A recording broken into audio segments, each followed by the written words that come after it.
¿sabes? Que se unan, que siempre pueden unirse por el mismo link, que intenten una o dos veces, porque tienen distintas aplicaciones de Zoom. eh, Me colgué en esto. ¿Qué era que le iba a decir?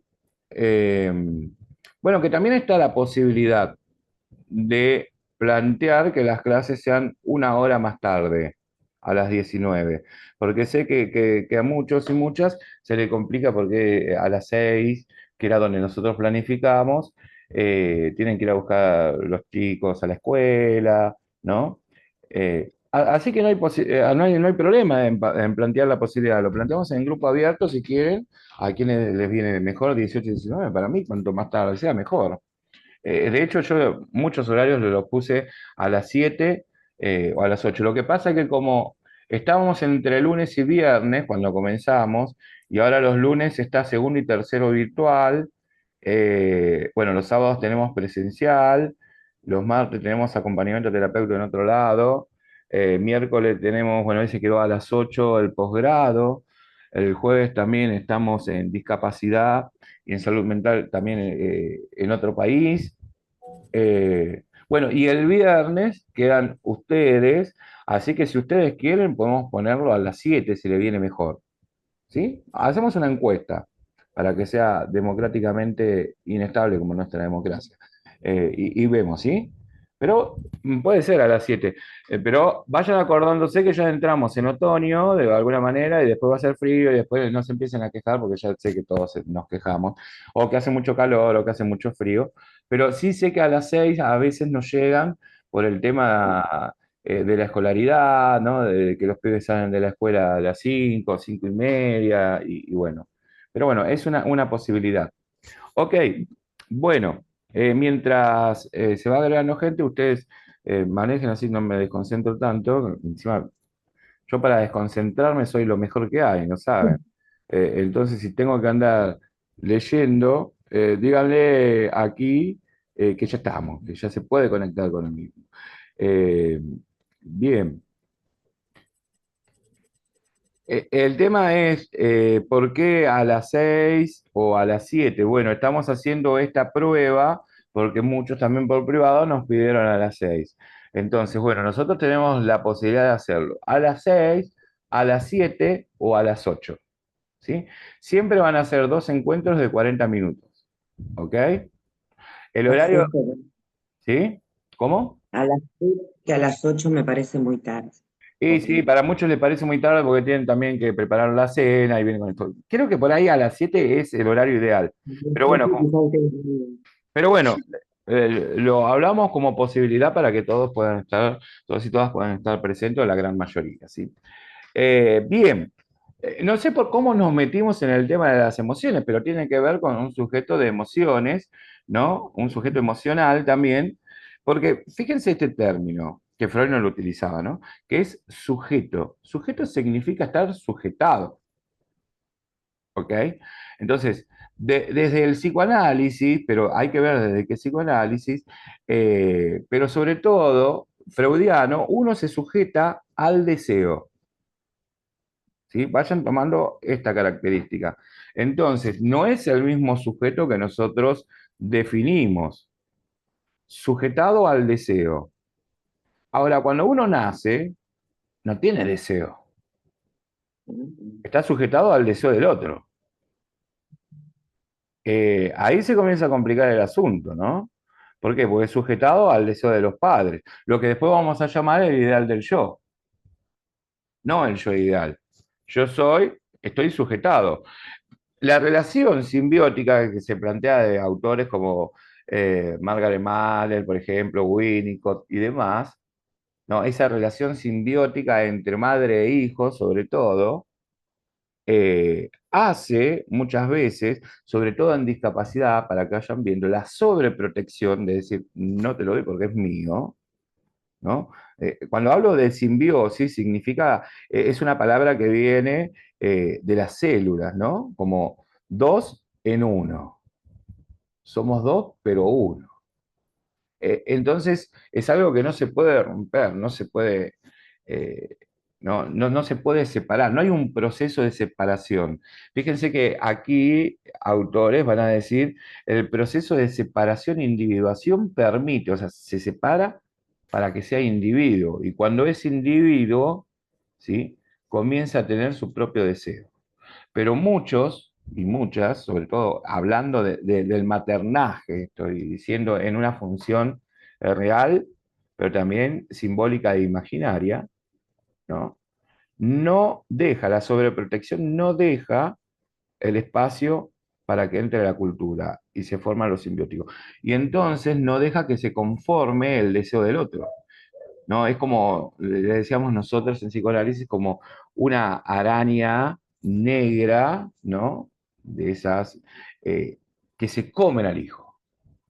Entonces uno queda sujetado al deseo del otro y no es, lo cual marca una estructura que en psicoanálisis le llamamos psicosis. ¿Sí?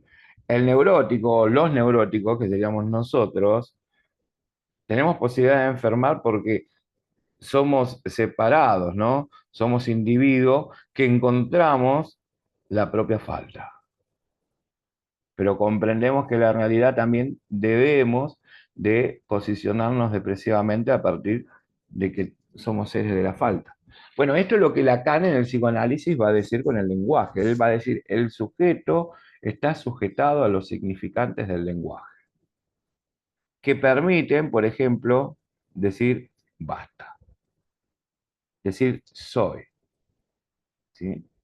Eh, y desde Pichón, y ahí me gusta, le voy a nombrar las otras de las emociones. ¿Por qué me metí en esto? Ahora me acuerdo.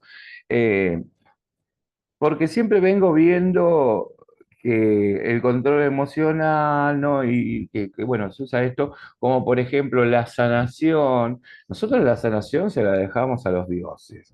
Si son politeístas, si son monoteístas, a Dios. Y si no, se lo dejamos, no sé, a alguien del ambiente sanador. Nosotros no sanamos nada. En la salud mental no se sana. En la salud mental todo queda a un nivel de huellas. Huellas mnémicas, es decir, de memoria, cognitivas, ¿sí? Y emocionales afectivas. Entonces, todo lo que vivimos nosotros como crisis, que tal vez sea la escena cero para transformarse en un trauma, y los conflictos, tantos ambivalentes como divalentes, que después voy a entrar con esto, pero ambivalente tiene que ver con emociones opuestas que se chocan. Y lo divalente, pero que se chocan en el mismo momento, ¿no? Por ejemplo, vos sabés cuánto te amo, pues sabés que a la vez te odio. Me encanta estar con vos, no quiero estar con vos. Les pasó algo de esto, ¿no? ¿Sí? O la misma situación que te diga, wow, qué situación. Les cuento una que me ha pasado. Bueno, yo vengo de una familia de clase media para abajo, bien abajo. Creo que instalé la moda en la Argentina de tener la gran moda que ahora la tienen internacionalmente con botines de distinto color, porque nosotros sabíamos a ver si encontramos zapatillas. No soy de la época de las zapatillas flecha, que era guau, era tener un par de Adidas, ¿no? De ir a buscar, que tu vieja te mandaba a buscar la caja del pan. Por ahí los chicos me miran y no saben de qué estoy hablando, pero bueno, investiguen. Y entonces, bueno, éramos tan pobres, dijo el negro Dolina, que una vez me sorprendió mi vieja hablando para esta época de un cumpleaños, ¿no? Bueno, los cumpleaños te lo hacían con un alfajor, con suerte, un triple, con una vez. ¿Sí? Y éramos tan pobres que un día llego a mi casa y me encuentro con que mi vieja me había preparado un cumpleaños, una torta, amiguitos. Hermosa situación, mire qué sorpresa positiva. Ahora, no solamente éramos pobres, sino que era tan torpe e hiperactivo, muy, ¿no? Tan hiperactivo que todavía me acuerdo esas imágenes mentales con las huellas que le digo de mi viejo parado detrás de la puerta con la chancleta, ¿no? Pasar que no te va a pasar nada y esas huellas me hacen doler el culo ahora, así que imagínense ustedes, no sé si alguien habrá pasado por esto. Y la ligaba, yo la ligaba todos los días. Entonces, en una ocasión, en esta ocasión especial, que era mi cumpleaños, ponele, qué sé yo, 10, ¿no? O 9 o 10 y me encuentro con esto cuando entro. Entonces me dice, acercate, y yo ya ahí, una sorpresa, mira lo que es esto. Pero era tan hiperactivo y tan torpe que cuando voy, gracias a la zapatilla que en esta época daba el Estado, me piso los cordones, me caigo encima de la torta. O sea, la sorpresa negativa, ¿no? Ahora, digo, bueno, desde esa época que yo podría haber hecho también construido una escena cero, en donde esa situación que marcó una crisis cotidiana se transforme en un pánico, porque te da pánico, empezás con todos los síntomas, todos te están mirando, ¿viste? Empezás con una paranoia, aunque no seas esquizofrénico. Porque, ¿verdad? Todos te miran, el bullying, se te cagan de risa, otros dicen que mira qué boludo este, ¿no? Y entonces podría haber hecho una fobia. Por ejemplo, no ir a asistir nunca más a un cumpleaños. ¿Ven? De ahí salen algunas fobias. Fobia a los globos. Inclusive las fobias más... las fobias tienen que ver, después vamos a ver esto, pero tienen que ver no con lo real, sino con lo simbólico e imaginario. Por eso decís, ¿cómo le tiene? Yo he trabajado con algunos pacientes en esta época, bueno, asistidos ahora, fobia a la brisa, fobia, bueno, estos a los ojales de las camisas es terrible, pero a los globos, ¿no? O a los cuchillos o a las tijeras, y nada de esto es real. Fobia a los sapos, después si quieren nos ponemos a debatir, ¿sí? Pero nada de esto es real, todo es simbólico, todo es un significante de otro significante. Sin embargo, esa situación, ahí tienen un choque emocional. Por un lado, una sorpresa positiva y otra negativa. Entonces, bueno, ahí hay una elaboración, es decir, bueno, me levanto y digo, bueno, gracias, armo la torta como puedo, y trato de estar bien y pedir disculpas y puedo entonces hacer que esa situación de crisis no se transforma en un trauma que lógicamente puede llegar para toda la vida ocasionándome un trastorno a los 6 meses. Otra de las emociones, hablé de la ira, hablé de la sorpresa, hablé de la tristeza, tiene que ver también con la alegría. ¿Sí? La alegría es otra de las emociones que no tiene que ver con estar contento. Hay personas que alegremente, vos decís, uy, qué alegre que está, y hay otros que se pasan de alegría, ¿no? Y que en realidad el estado depresivo, por ejemplo, en la psicopatía, hace que se rían de todo. Y en realidad no están alegres, ¿no? ¿Se acuerdan de la película El Joker? Sí. Bueno, ahí tiene. ¿No? Vivía en un estado de depresión en donde el tipo ríe, trata de ser el payaso, el aplaudido. Hay muchas personas con esta característica, que en realidad la psicopatía es el estado de depresión disfrazado, pero con el precio más caro que pueden pagar, porque en algún momento se tienen que sacar esa máscara, ese disfraz, y pagan un precio altísimo. ¿Sí? Bien, ahí entonces entramos. Otra tiene que ver con el asco. El asco, ¿sí? Es una emoción básica que después lo vamos a ver nosotros en el próximo módulo de psicoanálisis, que Freud lo instala como en los diques anímicos, que es un gran obstáculo para nosotros, porque él va a decir que, voy a hablar con algunas palabras, perdonen, pero bueno, lo que pasa es que no puedo hablar con otros términos. En la disociación, es decir, cuando termina el complejo de Edipo, ¿sí? A partir de los 5 años, fíjense que marca fecha cronológica, nosotros no marcamos fecha cronológica. En los 5 años de 1900, estoy diciendo, en los 6 años, se entra un periodo de amnesia infantil que se llama latencia, no es lactancia, es latencia, como si fuera Alzheimer, ¿no? Olvido de todo lo que fue la sexualidad. Y entonces se comienza a transitar por las aguas de la normalidad.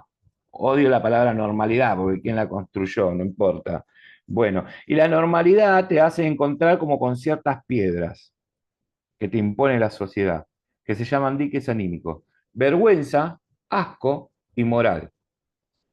Esta teoría está totalmente, es obsoleta hoy, porque en realidad los diques anímicos ya son parte de la cultura y uno tendría que hablar, si quiere, del complejo de Edipo, un complejo de Edipo temprano o un super yo, totalmente temprano. Cuando el pibe nace, inclusive antes de nacer, ya nace inmenso, ¿no?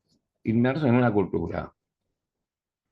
Porque ya nace con un nombre, con un cuadro de fútbol, con un color, con un género. Por eso la construcción del género también depende de otros, no solamente de uno, ¿no? Que tiene que ver con la teoría de identidad del yo en nosotros, que es lo que nosotros planteamos. Entonces, el asco, que puede ser totalmente repulsivo, también tiene su lado positivo y negativo, porque hay cosas que te dan asco por suerte. Y hay cosas que te dan asco porque, bueno, el otro está cometiendo algo asqueroso, como, bueno, si ustedes hacen un análisis crítico de la vida cotidiana, no hay nada peor o mejor para la observación, decimos también, que pararse en un semáforo y ver al otro que se está comiendo un moco, ¿no? Lo ven esto, lo vemos todos los días. Eh, ¿No? Y bueno, el asco también tiene que ver con esto. Entonces hay cosas que te dan asco y también son posibilidades de cambio. Como en el tema también que hoy decía, ¿no? Que a veces se pone la violencia, pero que tiene que ver la ira. Muchos de los cambios, y sobre todo en los cambios que tengan que ver a un nivel político de poder, se han hecho mediante ira. Si a vos te están cagando a palo, otra vez, no voy a meterme en cuestiones gubernamentales, pero si a vos te están pegando a tu vieja que es jubilada, ¿cómo le decís? No, señor, no le pegues. O sea, hay cambios que también exigen cierta prepotencia y pararse, por ejemplo, en una ira. Bueno, puede ser una emoción violenta, no planificada en el momento. ¿Sí? Y a veces se necesitan. Bueno, uno podrá decir, no, vamos desde la comunicación, pero cuando vos del otro lado, ¿no? Hay un mecanismo de coerción y coacción que no te deja hablar, que te corta la comunicación y recibís agresividad y agresión, lógicamente que también puede ser que respondas con ira. ¿Por qué? Porque todas estas emociones que estoy diciendo, no, creo que me ha faltado una, eh, eh, puede ser asco, sorpresa, dije la idea de alegría, ¿sí? ¿Qué más dije? Tristeza. Bueno, creo que ahí me faltan. Sí, bueno, también ahí estoy hablando del tema Mario, ¿no falta de miedo? Perdón que interrumpa. miedo, sí, miedo.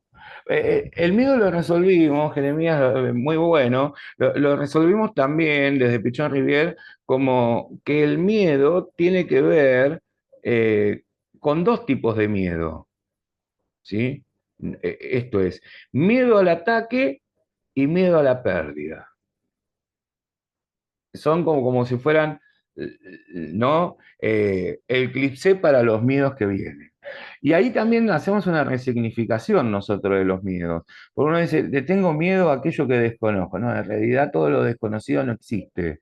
Vos tenés el miedo como construcción social, que después lo vamos a ver nosotros, cómo construir un miedo en el otro. Suena feo. Pero bueno, la culpa la tiene Pavlov y todos los experimentales que han creado los miedos que si a vos tenés una jerarquía de poder, como diciendo, ¿no? En una sociedad, y te ponen leyes, y te muestran por televisión, como pasó con el virus, y te ponen leyes, quédate en casa, ¿no? Que son totalmente estrictas, y te muestran la cantidad de muertos, te bajan aplicaciones que vos contás los muertos, por supuesto que vas a tener un miedo, no, pero no a lo desconocido, a lo conocido porque ya te estás imaginando lo que puede llegar a pasar, que es la entrega al optimismo trágico. Miedo entonces a ser atacado por el otro, yo les contaba, ¿no? Era totalmente en la pandemia, aquello que teníamos que salir sí o sí, que estábamos en hospitales, por ejemplo, estornudar o torcer en el colectivo. Ahí te venía, ¿no? Miedo al ataque, a ser atacado, con una posición paranoica, y también miedo a perder, de contagiarme si el otro hacía algo, miedo a la pérdida, con una posición esquizo, diría Klein, ¿no? Entonces, pero los miedos siempre, ¿no? Yo, y esto es lo que le explicamos a las personas luego, desde lo cognitivo-conductual, cuando tienen ataques de pánico. No es, el futuro no es desconocido. El futuro se basa, sobre todo los miedos, en cosas que conocemos. ¿Cómo piensan que es Júpiter? Bueno, cada uno de ustedes debe pensar en base a sus propios conocimientos. Entonces no le tenemos miedo a lo desconocido. Miren este ejemplo. Si le tuviéramos miedo a lo desconocido, entonces ¿qué hace un pibe de 2 o 3 años, ¿sí? Jugando alrededor de un pozo ciego? ¿Cuándo comienza a tener miedo? Cuando alguien le dice, guarda que si te quedas ahí te morís. Entonces asocia la palabra muerte con no voy a estar más. Y comienza a ser conocido. Y comienza a tener miedo. ¿Ven? Lo que son las experiencias. Entonces deja de ser singular para ser subjetivo, o un ser de la experiencia. Es que en base a nuestras experiencias vamos construyendo también los miedos futuros, ¿no? Bueno, y por ahí viene el asunto de las emociones, porque uno también está sujeto y aquel que se queda sujetado a las emociones pasa por esto, ¿no? Entonces, ver que las emociones, o sea, ¿está bien tener miedo? Sí, claro que está bien tener miedo. Porque el miedo también te puede ocasionar la posibilidad de visualizarlo de otra manera. ¿Para qué? Para usar el término de resiliencia, para poder visualizar, confrontar y ser resiliente, que a diferencia de otras psicologías y a diferencia de la físico-química como pasaje de estado, es decir, volver a un estado anterior, la resiliencia en nuestra psicología social clínica significa poder visualizar, poder confrontar ese obstáculo, por ejemplo, el miedo, en el pánico, ¿no? Los propios síntomas, la situación, que también sorprende y a donde ahí vienen todos los choques emocionales, ¿sí? Y poder ser resiliente, es decir, sobrepasarla y ser más fuerte. Y prepararse, de alguna manera, para la próxima que vamos a tener. ¿Sí? Es complejo, pero deben desde ahora ir haciendo también utilización de un término correcto, despacito. Pero bueno, tenemos que romper con el uso colectivo de esta lengua y habla social mal utilizada, ¿no? Como yo digo, ¿saben cuántos planes de trabajo de los AT corregido y de los técnicos y demás? En donde dice favorecer a los vínculos. ¿Para qué vínculos querés favorecer? Porque si vos querés favorecer al vínculo del pibe en donde el tío abusa sexualmente de él y la madre mira para otro lado, ¿ese vínculo querés favorecer? Entonces, tal vez con una palabra decir favorecer a los vínculos sanos, porque también hay vínculos patológicos. Bueno, después vamos a hablar un poquito más de las emociones. Vamos a lo que ustedes han encontrado en el video, porque si no van a decir, bueno, sujeto de qué. Pichón, eh, como complejo que es, utiliza estas cuestiones de sujeto y así como a veces usa los roles también, y lo hace tan dinámico que, como decía yo, primero empieza a hablar de un sujeto de necesidades, ¿sí? Luego dice que es un sujeto productor, pero a la vez producido, o producido y también productor, productor de cambio, quiere decir, que tiene que ver con todo lo que hablamos nosotros. Fíjense que no hay cambio sin resistencia. ¿Sí? O sea, cuando ustedes tengan sus asistidos o tengan los grupos y te dicen, cambió, ya soy otra persona, te está mintiendo.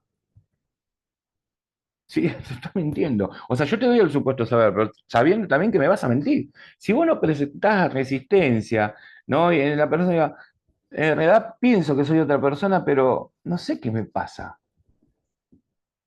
Entonces está cambiando. Porque la resistencia es un mecanismo defensivo totalmente necesario. Vos no te podés cambiar, dejar de vivir hoy en Argentina y pasar mañana a vivir en Canadá, como tengo una asistida, sin que te pase nada. Algo te tiene que pasar en el cuerpo, en la mente, donde no comes un asado, donde no miras un partido, donde es otra vida. Y ella me decía, ¿sabes qué? Me doy cuenta que odio la nieve porque el color blanco me suena a hospital, encierro, ¿no? Porque cambias la cultura. Entonces tiene que haber una resistencia ahí. Si verdaderamente hay un cambio para después poder hacer una aceptación y ser resiliente al cambio, si no, no cambia. Entonces digo esto, ¿no? El cambio, sujeto productor del cambio, también tienen que tener ustedes resistencia. E inclusive resistencia desde el lado de estudiantes desde el enseñaje que nosotros hacemos. Este tipo me está chamullando. No, no, no. ¿Saben cuántas veces van a querer bajarse? No, esto no es para mí. Mira, la verdad, no tengo tiempo. La verdad, mis hijos. La verdad, mi edad. Esas son resistencias. Que hay que visualizarla, identificarla y poder entonces confrontarla. Para decir, la verdad que no, pero bueno, voy a hacer un tiempito. Ya pensé en todos ustedes, hoy me toca pensar en mí. ¿Te va a doler? Claro que te va a doler.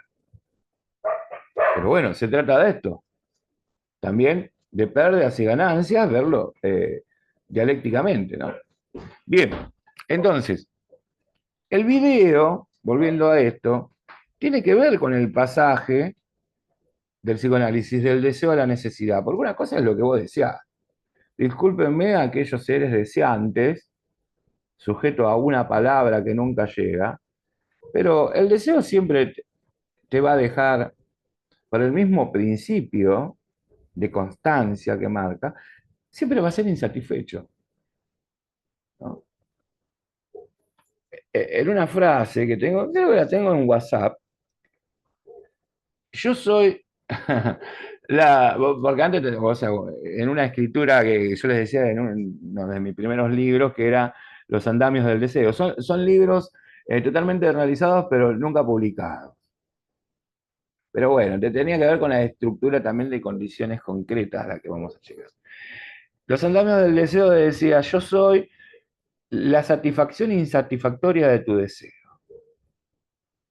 Traten de no copiarse de esto, porque el otro no lo va a entender. ¿Qué quiere decir? ¿No? Hablando de amor. Lacan decía, yo voy a prometerle al otro algo que no tengo porque el otro ni siquiera es. Era complejo el tipo hablando, yo les dije. Pero entonces sale un poco de la idea de objeto de amor. Porque el ser objeto de amor es ponerlo en el lugar de tu falta. Enamorarte de aquello que vos querés que es igual. Entonces nosotros manejamos una teoría de amor que es distinta. Tratamos de no ser crueles, voy más allá de Lacan. Y yo no te prometo nada. Ahora, si me enamoro, puedo ser tan vulnerable de prometerte el cielo y la tierra. Y después no solamente puedo dañar al otro, sino que me termino dañando yo. ¿Por qué? Porque el deseo debe ser entendido que surge de la falta misma, entre la distorsión o distancia que hay entre lo que yo espero y lo que yo encuentro. Entonces lo que yo encuentro nunca coincide, ¿se acuerdan de esto? Con lo que yo espero y forma un estado de tensión constante, que a la vez se transforma en el motor de la vida. Falta y motor, para siempre. Y debe ser así. Perdón, Mario, a todo esto, en alguna de estas cosas que estás mencionando, ¿entra la palabra angustia o algo que sea similar? Todo. Mirá, la angustia del futuro, como exceso del futuro, tiene que ver con la ansiedad. La angustia es el común denominador de los tiempos, ¿sí? Del pretérito, o sea, del pasado, del presente y del futuro. No sé si lo nombré aquí. La angustia es el común denominador. Angustia siempre tenemos. Está buenísimo tener. ¿Cómo está buenísimo? Y sí, porque la angustia es aquello que nosotros nos enfrenta hacia la posibilidad de cambio. Pero hay que visualizar cuándo sentimos angustia. Ahora, sentir angustia que yo puedo identificar y controlar. ¿Qué pasa con la angustia cuando es excesiva en el futuro? Se transforma en ansiedad y ya no la puedo manejar. ¿Y la ansiedad qué es? Bueno, es aquella que produce como resultante la frustración. ¿Y la frustración qué es? Es justamente sentirme que aquello que nunca tuve, aún no lo tengo. Y frustrarme. Y cuando me frustro, entonces, ¿qué viene como resultado? Una emoción. ¿Cuál es? La ira. Estoy súper enojado. Ahora, ¿la ira contra quién? O contra el mundo que no permite, o contra mí. Las autolesiones. Los sentimientos de culpa. Me corto usando una lengua colectiva, porque el dolor del cuerpo puede tranquilizar el dolor del alma. veis que el resultado de esa angustia como exceso del futuro, ¿qué es el exceso del futuro? Básicamente lo explicamos así, ¿no? Yo tengo unas estudiantes de psicología, ya se recibieron con 8, dando las últimas materias, básicamente, no se recibían, estaban ahí a punto, faltando 2 o 3 materias en psicopatología, y yo las felicitaba porque se sacaban un 8, y ellas lloraban. ¿Pero qué les pasa? Las dos, porque estudiaban juntas. Nos puso un 8. Y tendrían que estar felices, alegres, psicopatología con 8, ¿viste? No, porque esperábamos más. O sea, ellas sabían que había una imposibilidad en el profesor, en la universidad, de aprobar psicopatología con 10, porque viste que hay profes que no te ponen el 10, y sin embargo el 8 no fue lo que esperaban. Y se sintieron frustradas. Pero uno cuando se siente frustrado no es porque se siente yo me siento frustrado, sino por lo que han hecho de nosotros, ¿no? Por esto que decís, vos sos Messi. ¿Y vos qué querés hacer? Toda la vida jugar como Messi. Y de pronto te das cuenta que no sos Messi. Y la frustración entonces hace que te enojes. ¿Contra quién te enojas? O contra los otros. En el mejor de los casos, lo podés putear. Por culpa de ustedes me siento así. Entonces te podés deprimir y estar enojado. Pero el problema es cuando te puteás vos. Y soy un pelotudo, no sirvo para nada. Y ahí entramos en ese exceso de angustia. La angustia del presente, Jeremías y compañeros y compañeras, tiene que ver con el estrés. Hay un decir que está mal, que tiene que decir, oh, vos estás estresado, ¿no? Hay una señora cuando yo trabajaba en otra institución que decía, vos estás estresado, tenés que descansar. ¿Por qué? Porque a la mañana veo tu moto, a la tarde veo tu moto, a la noche veo tu moto, trabajás todo el día. Y yo le digo, yo no estoy estresado, yo estoy recontra cansado, pero no estoy estresado, porque yo cuando doy una clase se me va al mundo y soy feliz. Nunca entendió esto. Entonces, el estrés es cuando, yo decía el otro día, cuando vos sos acompañante terapéutico y laburás 20.000 horas, te pagan 3 lucas la hora y te lo pagan luego de 6 meses, y te peleas con la familia y te das cuenta que el trabajo, que hay una falacia de trabajar no con eso individual que te dicen, con la persona, que en realidad está en una inclusión escolar y trabaja con los docentes, con los compañeros, con los padres que no aportan, con esto, con el otro, y eso es una situación estresante y encima no cobrás en tiempo y forma. Eso es estrés. ¿Sí? Y el estrés, por supuesto, ¿qué te va a traer a vos? Un desgaste emocional terrible. Y ahí estamos de nuevo, ¿sí? La angustia. O sea, la situación de estrés es la situación presente de una angustia que yo no puedo manejar. Entonces, ¿qué te pasa? Estás hablando y te largas a llorar. O venís a tu casa y te la agarras con todo. ¿Por qué te la agarras con todo? Porque la situación es estresante. Y no es que me saco el ambo fuera de la puerta y entro en mi casa y soy otra persona. No, no es así. Y después la angustia que entra al pasado, que se asocia a la depresión. Angustia de lo que tuve, simbólica, ¿no? Y que ya no tengo, ¿no? Y tiene que ver con esta depresión. Fíjate, Jeremías, que te lo digo a vos porque es muy buena tu intervención, tu pregunta. Cuando hablamos del futuro, de la frustración, estamos hablando de una instancia imaginaria. Por eso el futuro siempre tiene que ver con la frustración de algo que nunca tuve y que no lo tengo, ¿sí? Cuando hablamos de la angustia del presente, tiene que ver, ¿sí?, con otro simbolismo que tiene que ver con la privación. Por ejemplo, la pérdida que es real en este tiempo. Me siento desgastado porque verdaderamente estoy privado de un sueldo, privado de, qué sé yo, tener una alegría. En cambio, en el pasado se relaciona simbólicamente con el término, del concepto de castración. Algo que tuve que fue tan importante para mí y lo perdí. Y ahí entonces no pude poner nada. Por ejemplo, la muerte de un hijo. Lo elaboré, pero nada pudo, ¿sí?, ponerse en una ecuación simbólica. Fui castrado, ¿sí? O como, por ejemplo, tengo una asistida, bueno, ahora ya no, que perdió una pierna en Malvinas. Fue castrado. La castración le llevó ¿a qué? A una privación, porque en la realidad se siente privado y angustia del estrés. Y también lo lleva a una frustración de no hacer algo que nunca hizo, pero que quiso hacer, por ejemplo, que es el jugador de fútbol. ¿Se entiende? Bueno, hoy nos recontrafuimos. Bueno, sujeto en condiciones concretas de existencia, era la clase de hoy, que la vamos a seguir la próxima. Bueno, ustedes van a tener que tolerar y saber que esto es así. Con respecto al video del hospital, bueno, en realidad hace mucho tiempo, de hecho nosotros hicimos talleres y demás, después les voy a mandar un informe también de lo positivo. Con respecto a algunos de los diálogos, bueno, si es crudo o no mostrar, que tiene que ver con los derechos, y en realidad se muestra lo que era cámara oculta, en esa época las cámaras ocultas eran así, y hoy también, ¿no? Y creo bueno, eh, es una manera de visualizar también y de mostrar lo que pasa, porque también, o sea, lo lindo lo queremos mostrar del casamiento que sucede adentro, pero aquello que es feo a veces no lo queremos mostrar, ¿no? Decir, uy, ¿cómo nos puede pegar esto? ¿Hay otra forma? Sí, por supuesto. No se olviden que en el hospital se ha hecho la libertad. Y también es una construcción social y que hay instituciones que son totalmente discapacitantes. Si bien ha mejorado este hospital, bueno, hoy estamos ahí, ¿no? Con la ley de salud mental y demás. También lo que se mejora son fachadas y por dentro siguen pasando estas crueldades institucionales, ¿sí?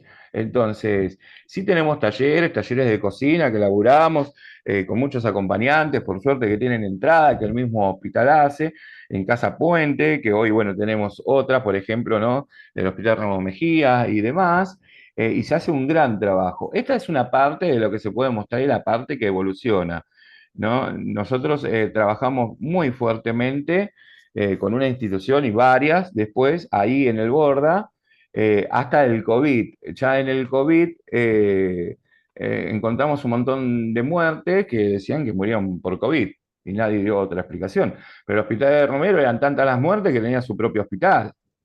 Yo tenía un gran profesor que me enseñó, cada una de las edificaciones que tenían responden a una época de un modelo político. Entonces vos pasabas por lo que se había construido en los años de los militares, y era todo con rejas. Bueno, después pasaba en la época de Alfonsín, en el 83, eran todas las casitas amarillas. Y así se fue construyendo el hospital, ¿no? Pero la violencia institucional siempre estuvo presente. Chicos, se nos termina el día de hoy. Vamos a seguir trabajando con esta noción de sujeto, ¿sí? No va a haber un trabajo práctico. Voy a mandar otro video, ¿sí? Pero para que refuercen esto. Somos sujetos en condiciones concretas de existencia, pero nosotros puede ser que no nos determinen. Ahora, cuando vos estás dentro de una institución, las condiciones concretas de existencia puede ser que sí te determinen. ¿Por qué? Porque son las únicas que vos conocés. Es la realidad que te brinda la institución. Se corta y sigue un cachitito por WhatsApp dando como la síntesis. ¿Cómo vienen? ¿Bien? Bueno, para las nuevas Bien, compañeras espero que bien, y para ustedes ya son más antiguas y antiguos, espero que vayan comprendiendo lo que es este mundo muy loco de la psicología social. Y ya comenzamos a ser críticos, ¿sí?